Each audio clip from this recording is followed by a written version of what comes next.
Hi, hello, welcome to Spell Day. We're covering a spell every single day of the year from the 5e PHB plus 3. Those plus 3 spells are homebrew spells, are at plus 1 at the moment. You can get back and play those to find it. And today's spell is Passwall.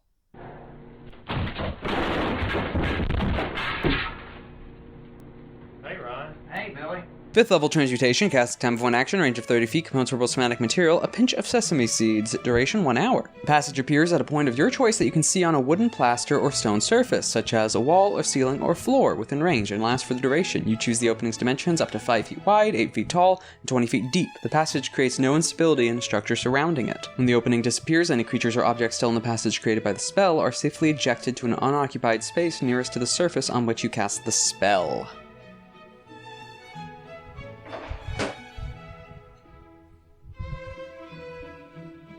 Just making a big hole. Okay, so it creates no instability. That part's nice. It's not concentration, also nice. 5th level though? 5th level? I mean, this is generally a just, back in a game, Space Engineers, there was this old system where it was harder to grind and break through a door than it was just the wall next to it. That's what this spell is. This spell is the wall next to the lock magical door, which is probably why it's still at 5th level.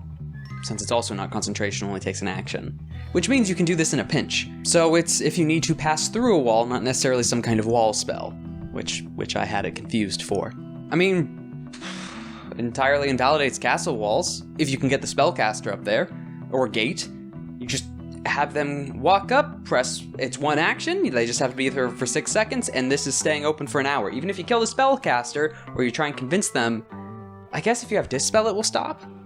But I mean, at that point, everyone's flooding in. So in the dungeoneering situation for adventurers, it's getting past the locked door, it's heading down to another floor, it's heading back to the surface. In mining, this would be great for any cave-ins. Potentially, though. I don't think individual... Because there's also the limit on... Does it need to be an entirely smooth surface? Because I doubt a log cabin counts as a smooth surface. Neither would the collapsed cave-in, but 1 solid boulder, 1 big rock, and it can technically pass through things.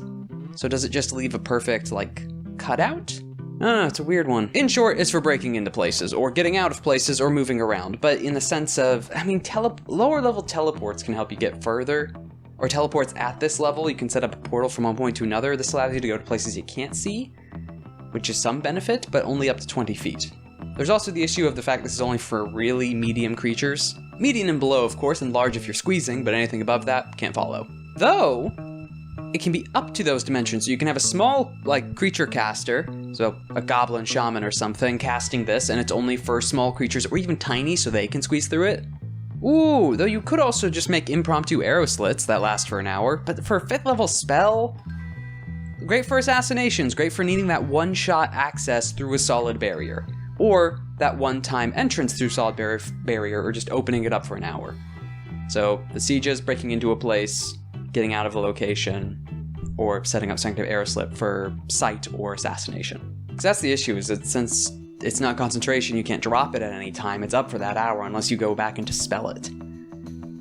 So that might actually be a downside if you're using it to sneak into a place, because you'll just have a giant hole in the wall. 3 out of 10 because what it could allow you to break through. That's about it. I mean, yeah, sometimes sight's great, sometimes for those assassination situations and those running away. 2 out of 10? It's not 1 out of 10. This does have a use, and it's great for getting around obstacles.